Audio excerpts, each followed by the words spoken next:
प्यारे बच्चों, आज हम पढ़ेंगे कक्षा 6 का हमारे अतीत नामक पुस्तक का लेसन नंबर 4।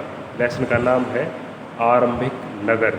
अर्थात जब मनुष्य सभ्यता ने बसना शुरू किया तो पहले नगर या किस तरह के नगरों का विकास या निर्माण हुआ और उनको आज हम किन नामों से जानते हैं।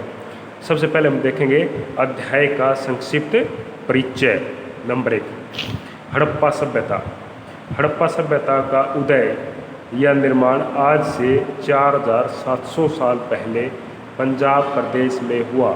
इसके मुख्य नगर हड़प्पा, मोहनजोदड़ो, लोथल, कालीबंगा, बनावली और रोपड़ थे। मतलब ये कुछ ऐसे स्थान थे जहाँ पर आज से 4700 साल पहले लोगों के रहने के पक्के मकानों के प्रमाण या सबूत पाए गए हैं। नंबर 2, नगर योजना। नगर योजना हड़प्पा, ये उपरोक्त पंक्ति में जो जिन स्थानों के नाम बताए गए हैं ये सब संसार की पहली नगर योजना के अर्थात पहले गांव या पक्के मकानों से, पक्की गलियों से बनाकर तैयार किए गए नगरों को नगर योजना कहा जाता है। इनमें सभी चीज़ें अच्छे से व्यवस्थित होती थी। घरों के गंदे पानी के निकलने के लिए अच्छी व्यवस्था की गई होती थी। गलियां पक्की होती थी और इसमें मकान पक्के होते थे। नगर योजना हड़प्पा नगर के 2 भागों में विभाजित थे।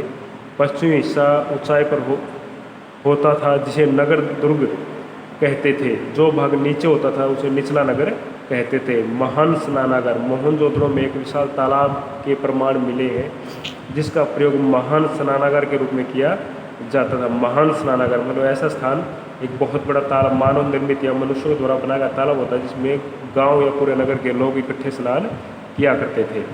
नंबर 4, अग्निकुंड। कालीबंगा, लोथल में अग्निकुंड मतलब अग्नि प्रज्वलित करने वाले स्थान पाए गए जिनमें प्राय लोग यज्ञ या हवन वगैरह किया करते थे। भवन के मतलब घर या मकान पक्की ईंटों से। हड़प्पा काल के जो मकान या घर थे वो पक्की ईंटों से बने होते थे। घर आमतौर पर 1 या 2 मंजिल होते थे। घर आमतौर पर 1 या 2 मंजिल वाले होते थे। घर के आंगन के चारों प्राय कमरे बनाए जाते थे। सड़कें। हड़प्पा काल में सड़कें चौड़ी होती थी। हड़प्पा काल में सड़कें चौड़ी होती थी और पक्की ईंटों से बनी होती थी। सड़कों के साथ साथ नाले भी बने होते थे। सड़कों के साथ साथ नाले भी बने होते थे। नगरीय जीवन सभ्यता, इनको हम पहली नगरीय सभ्यता भी कहते हैं क्योंकि सबसे पहले नगरों का विकास इसी समय हुआ था। नगरीय सभ्यता हड़प्पा के नगरों का जीवन बहुत चहल पहल वाला था। लोग विभिन्न प्रकार के व्यवसाय या काम करते थे। ये प्राय शासक, लेपिक, शिल्पकार तथा साधारण लोग नगरों में रहते थे। शिल्पकला मतलब उस समय कौन कौन सी वस्तुएं बनाई जाती थी और किन किन से बनी होती थी। हड़प्पा काल में शिल्पकला अर्थात वस्तुओं का उत्पादन बहुत विकसित था। पत्थर, शंख, तांबे, कांसे, सोने, चांदी जैसी धातुओं से बनाई गई अनेक चीज़ें मिली हैं। ये बढ़िया शिल्पकारी के नमूने हैं। फेंस क्या होता है? बालू या स्फटिक पत्थरों को पीस कर और उनमें गोंद मिलाकर एक कृत्रिम घोल तैयार किया जाता था जिससे वस्तुएं बनाई जाती थी। उन वस्तुओं को फेंस कहते थे। कृषि। हड़प्पा काल के जो लोग हैं वो कौन कौन सी फसलें उगाते थे? हड़प्पा काल के लोग गेहूँ, जौ, दालें, मटर, धान, तिल और सरसों आदि की फसलें उगाते थे। हड़प्पा सभ्यता का अंत भाई कब हुआ? हड़प्पा सभ्यता का अंत आज से लगभग 3900 साल पहले माना जाता है। जंगलों का विनाश, सूखा, बाढ़ आना या किसी भयंकर बीमारी के फैल जाने के कारण इस सभ्यता का विनाश हो गया माना जा सकता है। नंबर 12, मिस्र की सभ्यता। लगभग 5000 साल पहले मिस्र में नील नदी के किनारे पर मिस्र सभ्यता का उदय हुआ।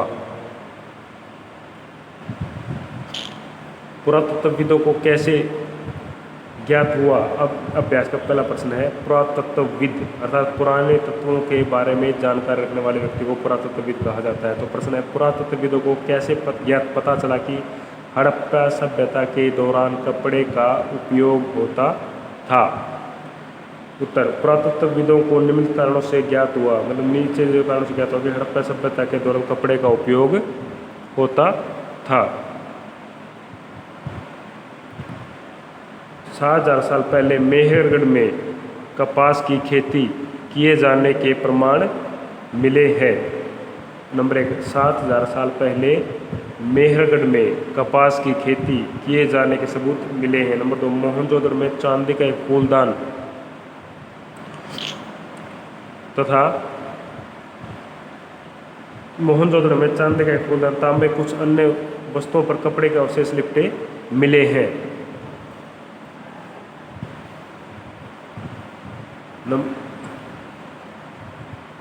नंबर 3, पक्की मिट्टी या फेन से बनी तकलियां भी सूत कताई का संकेत देती हैं। नंबर 4, मोहनजोदड़ो में एक पत्थर की मूर्ति मिले है जिसे कढ़ाईदार कपड़े पहने हुए दिखाया गया। मतलब इन कारणों को हम देखकर पता लगा सकते हैं कि आज से 7000 साल पहले कपड़े का शुरुआत, मनुष्य ने कपड़ा बनाने की शुरुआत कर दी थी। प्रश्न नंबर 3, हड़प्पा के लोगों के लिए धातुएं, लेखन, पहिया और हल क्यों महत्वपूर्ण थे? हड़प्पा के लोगों के लिए धातुएं, लेखन, पहिया और हल क्यों महत्वपूर्ण थे? हड़प्पा के लोगों के लिए धातु से बने वस्तुएं, औजार आदि बनाते थे। लेखन होता है लिखने की विधि या लिपियाँ। पहिया होता है जिसे गाड़ियाँ वगैरह बनाई जाती हैं। और हल जो कृषि करने के कार्य या काम में आता है। धातुएं, हड़प्पा के लोग धातुओं का प्रयोग बर्तन और आभूषण बनाने के, गहने बनाने के लिए करते थे, जैसे तांबा, टीन और सोना। इन लोगों की प्रमुख धातुएं थी तांबे का आयात पश्चिमी एशियाई देश ओमान से, टीन का आयात ईरान तथा अफगानिस्तान से और सोने का आयात कर्नाटक से किया जाता था। एक बार फिर बताते हैं आपको, जो धातुएं क्या काम आती थी। धातुएं, हड़प्पा के लोग धातुओं का प्रयोग बर्तन और आभूषण बनाने के लिए करते थे। तांबा, टीन और सोना इन लोगों की प्रमुख धातुएं थी। तांबे का आयात पश्चिमी एशियाई देश ओमान से, टीन का आयात ईरान तथा अफगानिस्तान से और सोने का आयात कर्नाटक से किया जाता था। लेखन, अब नेक्स्ट पॉइंट है, सेकंड पॉइंट, लेखन। हड़प्पा के लोगों की एक विशेष लिपि अर्थात लिखने का एक विशेष तरीका था। हड़प्पा से मिले अवशेषों में इस लिपि के बड़े बड़े अक्षरों को पत्थरों पर खुदा हुआ पाया गया है। इस प्रकार की लिपि मुहरों पर भी छपी मिली है। एक बार बताते हैं आपको, लेखन, हड़प्पा के लोगों की एक विशेष लिपि थी। हड़प्पा से मिले अवशेषों में इस लिपि के बड़े बड़े अक्षरों को पत्थरों पर खुदा हुआ पाया गया है। इस प्रकार की लिपि मोहरों पर छपी मिली है। नंबर 3, पहिया। हड़प्पा के लोग पहिए की सहायता से छकड़े या बैलगाड़ियों को खींचते थे या बैलगाड़ियों को बनाते थे, जिन गाड़ियों में वे सामान या यात्राएं करते थे। इन गाड़ियों में वे पशुओं को जोड़कर इन गाड़ियों को खींचने का कार्य करते थे। हड़प्पा, एक बार बताते हैं, पहिया किसी का मत है। हड़प्पा के लोग पहिए की सहायता से बैलगाड़ियों या गाड़ियों को बनाते थे और उनमें पशुओं को जोड़कर खींचते थे। वे इनकी सहायता से, पहिए की सहायता से मिट्टी के बर्तनों को गोल करने का काम भी करते थे। आगे है पॉइंट नंबर 4, हल क्या होता है? खेतों की जुताई करने का काम आता है, फसल उगाने के लिए।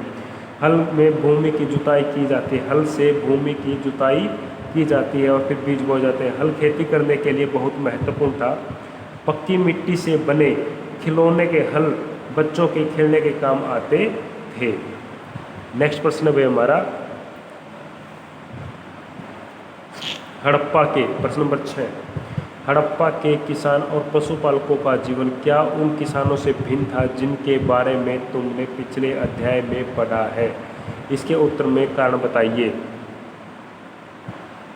हड़प्पा के किसान और पशुपालकों का जीवन क्या उन किसानों से भिन्न था जिनके बारे में, बिल्कुल भाई, हड़प्पा के जो किसान हैं, पशुपालकों का जीवन उनके किसानों से बिल्कुल अलग था जिनके बारे में हम पिछले लेसन में पढ़ा था। उत्तर, हड़प्पा सभ्यता एक नगर प्रधान सभ्यता थी, अतः एक नगरीय सभ्यता जिसमें पक्के मकान और भवन पाए जाते थे, जबकि जो पिछले लेसन में पढ़ा वो ग्रामीण सभ्यता थी और वो मनुष्य की शुरुआत की सभ्यता थी। हड़प्पा सभ्यता एक नगर प्रधान सभ्यता थी।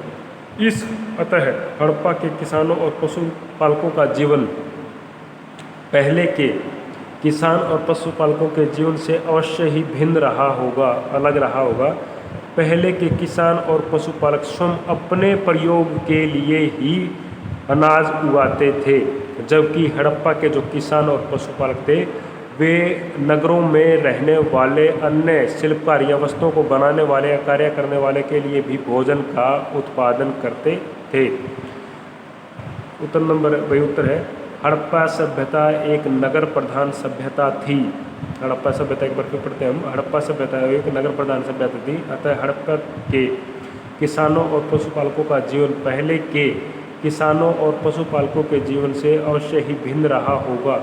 पहले के किसान और पशुपालक अपने स्वयं के उपयोग के लिए उत्पादन करते थे, जबकि हड़प्पा के किसान और पशुपालक नगरों में रहने वाले अन्य शिल्पकारों के लिए भी भोजन का उत्पादन करते थे। नेक्स्ट प्रश्न अभी अपना प्रश्न लघुत्तरात्मक का प्रश्न नंबर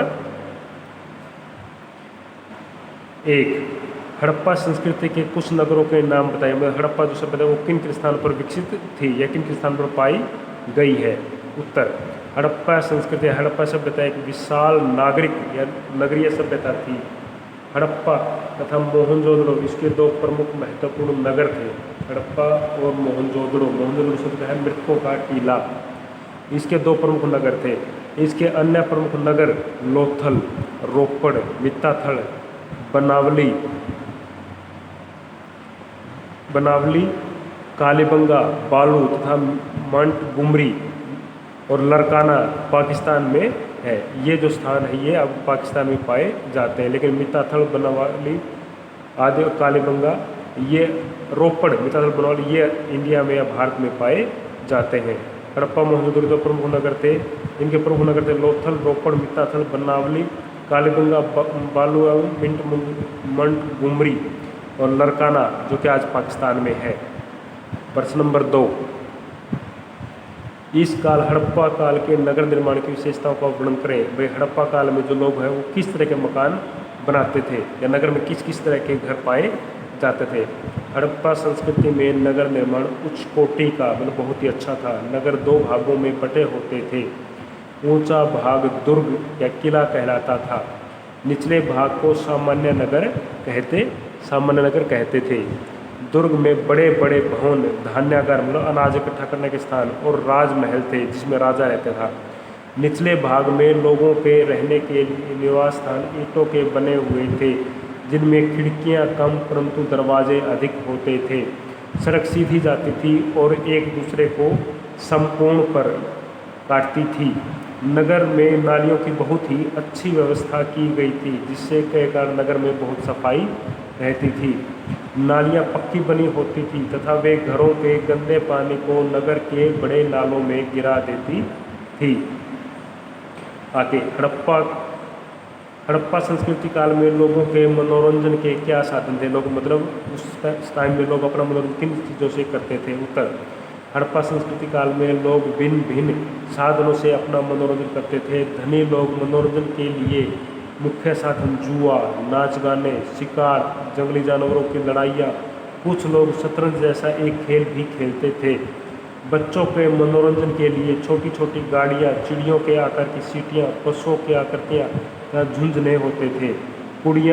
कन्याएं गुड़ियों से अपना मन बहलाती थी। एक बार फिर हड़प्पा सभ्यता काल में लोग भिन्न भिन्न साधनों से अपना मनोरंजन करते थे। धनी लोग मनोरंजन के लिए मुख्य साधन जुआ, नाच गाने, शिकार, जानवरों की लड़ाइयाँ करवाते थे। कुछ लोग शतरंज जैसे खेल भी खेलते थे। बच्चों के मनोरंजन के लिए छोटी छोटी गाड़ियाँ, चिड़ियों के आकार की सीटियाँ, पशुओं की आकृति के झुंझुने होते थे।